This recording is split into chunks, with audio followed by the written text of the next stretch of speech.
this is Annette with Annette's Astrology Corner, and this is your October monthly forecast. And we have a big month to talk about. Thankfully, it's not an earth-shattering month that it was like it was last month, but you're dealing with the fallout or some of the ramifications of what happened during eclipse season. So we're going to be moving forward with talking about what happens after we endure an eclipse season.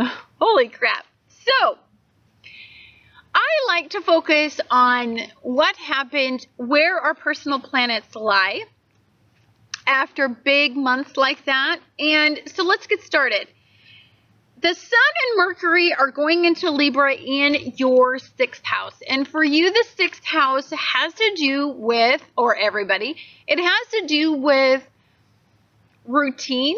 It has to do with setting up good coping skills. It has to do with physical wellness routines, mental wellness routines, and setting up life balance with work routines. So this is a big deal for you. You guys tend to be workaholics or tend to strive for insurmountable goals that take a lot of your energy and deplete you. So we need to talk about a little bit more life balance, because if you don't have life balance, then a couple things happen for such a sensitive energy like you. For one, anxiety sets in and challenge.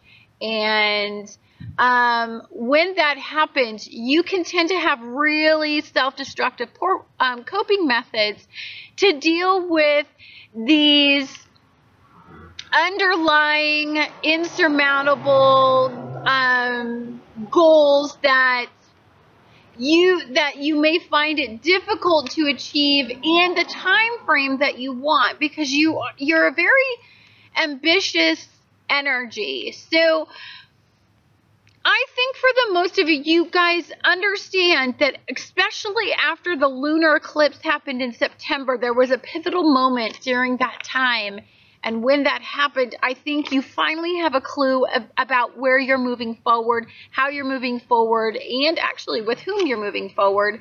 And this definitely has something to do with who keeps you healthy, who mentally supports you, how you get mentally supported, how you address your physical needs versus your monetary needs. And so this was a lot to highlight in last month, but now we're moving forward with all this new energy and all this new knowledge, and we're just taking a look at it. So for many of you, it was kind of a blow to your ego, and for some of you, this might have something to do with an Aquarius, or for some of you, this might have to do with the fact that starting out slowly was something that required an abnormal amount of patience from somebody, and I think for many of you there was a payoff in that. There's something that you have to give, but I think there's some challenges with what you have to give. I think your confidence and your stubborn ego stands in the way of getting what your ego actually really desires. So there's this point in you where your ego desires this result, but you're standing in your own way and you're self-sabotaging your results because it's your ego or your stubborn need to dig your heels in, no matter what intelligent people who have supported you trying to tell you. And so I think that's causing a lot of anxiety. And for many of you, your anxiety could be getting to a crisis level, or it could be getting to a point where you know that there's some significant changes that need to be made. Now, for some of you, it seems that there was an attack on you, on your ego, and you don't feel that it was entirely justified. You don't feel like they weighed everything out. And you know, even though you feel like you're walking away, you're looking back on it, and there is still a loss with walking away from it. And, you know, you had this goal and this ambition of this idealistic thought, and your ego knows to let it go, but there is a sense of still hanging on to it because you feel deeply that there was a tremendous injustice that happened during this time frame. And, you know, you can't look back. Like, life does what it does to you. Karmic lessons happen because they happen, and it's all a bigger plan than you understand. And I think what you have to give will be appreciated.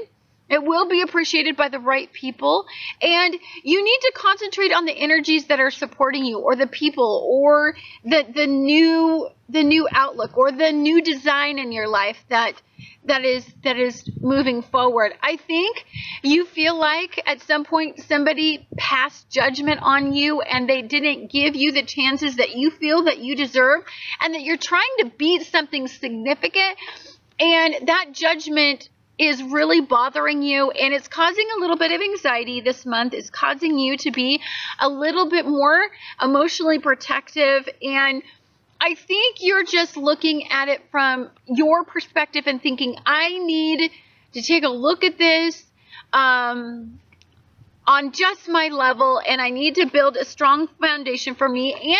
And most of this is going to happen when you emotionally connect with where you are specifically at and what was revealed. And I gotta say, it was from the lunar experience. So for you, there was something that happened. A lunar eclipse is a big shakeup. It's an awakening in an ending, or it's an awakening in an accumulative energy. So for you, this was ahead of something that was tremendously important. And if you really just focus on the fact that you had an enlightenment, and even though there could have been an ending associated with it, that ending is the enlightenment, is the point of the entire process. It's how you're going to move forward, get the family you want, get the outcome you want. And inevitably what we're talking about is for you to get the strong, solid foundation, to feel empowered in your life, and to feel that, you know, you're working hard and there's some recognition for that. So that is all your Sun and Mercury in the 6th house. This is an awakening. When you have an awakening in your 6th house, in your mental well-being, this is some clarity in coping methods, or positive or negative coping methods, mentally and physically. Jupiter, Venus, and Mars and Virgo go into your 5th house, and Venus goes in there on the 8th. So for you, this suggests that how you approach romantic relationships needs to change. It needs to stop being ego-based. It needs to stop being attention-seeking. It needs to stop being at the expense of others by meeting your own needs. And it needs to be on a spiritual and elevated level for you to get the most out of life and move forward. It needs to be somebody that appreciates who you are, where you are, how you got here, and what you have to give. And it's essentially kind of a new start.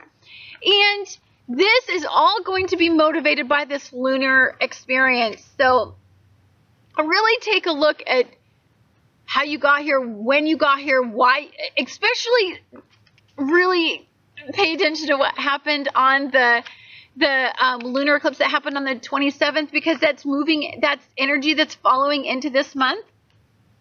And that's in romance, that's in love and romance, that is in creative endeavors. That is in how you seek pleasure. So to me, I know there is an imbalance in how you seek pleasure. How you seek pleasure is very ego-based. It's like you promise the moon, but you never give it. It's like you promise an outcome, but you don't get it, and the person that you get involved with doesn't get it. And emotionally, this impacts them on a level, you as well as them. This creates sensitivities on both sides, and it creates animosity. in fact, unnecessary animosity because you're trying to feed your ego. I mean, at some point there's a part of you that needs your ego-based issues to be met, and I think that needs to come from an internal process, and I think you understand that after the lunar experience. So for you, Mercury on the 9th goes direct in Libra. This is going to be in your 6th house. 6th house, again, is the house of routine. So when Mercury goes direct, that's how you think. So this is about getting a handle on your ego. This is about getting a handle on some of your poor coping methods. This is about taking one step at a time and knowing that there's a slow process and that you're going to build from this time forward. Look, if shit goes down in your life and you get to a point where there was this eclipse season really brought forward a lot of stimulation and what you need to change, all you can do is move forward. Looking back is yes, I like looking back to a certain point. You can associate enough pain with looking back and reflecting, which happened in the Mercury retrograde, for you to motivate you to want to change. But I think at this time it's redundant, like you spent September doing that. And so October is about letting go of the injustices that you feel that happen to your ego or that you feel happen to you. And this is about taking small steps to create really big ego-based strength, right? Then we have a new moon on the 12th, which is in Libra. This is in your 6th house, and for you, again, we're talking about creating routines, a solid foundation. We're talking about getting back to the basics. We're talking about life, career balance. For many of you, because you can be workaholics, because you see a goal and you never let go, maybe you weren't considering your partnerships. And your partnerships left you because, you know what, they're sick of being alone while you are trying to get the status that you desire or the possessions that you desire. There was a humility that happened with that, and I think it is about creating life-work balance, mental well-being versus life demand balance, and about physical physical demands, meaning if I have to work 10 hours a day, I maybe can only get 4 hours sleep. Like there's a balance in that. It's like, no, you need your sleep to have the mental ability to create the goals that you want. So it's about getting all of that in control. For many of you, there could be really, really poor coping methods. So it's about leaving some of those really poor coping methods behind and striving for goals that are solid, not based in fear and not based on poor coping methods, but based on how you see your outcome, the future that you see, and you know that you need to leave some of your vices behind to do that. Then we have a really amazing energy that is happening on the 17th. It's weird. We go from September 17th, we have all these a major energy shift, and then we have another major energy shift on October 17th. And for you, this is going to be in your 5th house. Mars aligns with Jupiter. So Mars is a planet of passion, the doing planet, the planet of getting it done. If you ever want to plug yourself in, just know where your Mars is at and utilize the energy of Mars, or find out if you can't get things done, then maybe Mars is being squared, or maybe Mars is at a difficult angle with something and you need to look at the lower vibration of that. So Mars is a doer, it's a passion, it's the drive, it's the ambition, right? And it is aligning in 14 degrees with Jupiter in your 5th house. So this is about knowing what you want. This isn't about being indecisive anymore. It is about having the confidence to move forward. It is about looking at everything that you have before you, making the best of your situation. And this is about letting go of injustices. This is about letting go of emotional deficiencies. This is about letting go of ego. And this is about persevering and creating a stable outcome from what you have right now. And And you know, there is a balance with all these personal planets in energies that ask you to be more than you are and to set up brand new routines. Mars will give you the passion to do that, and then Jupiter will expand upon that. So there's a couple ways this can go. Either you can ego out, right? You can get all full of yourself and you can do the same stupid crap that you've always been doing, and you can be boastful, and you can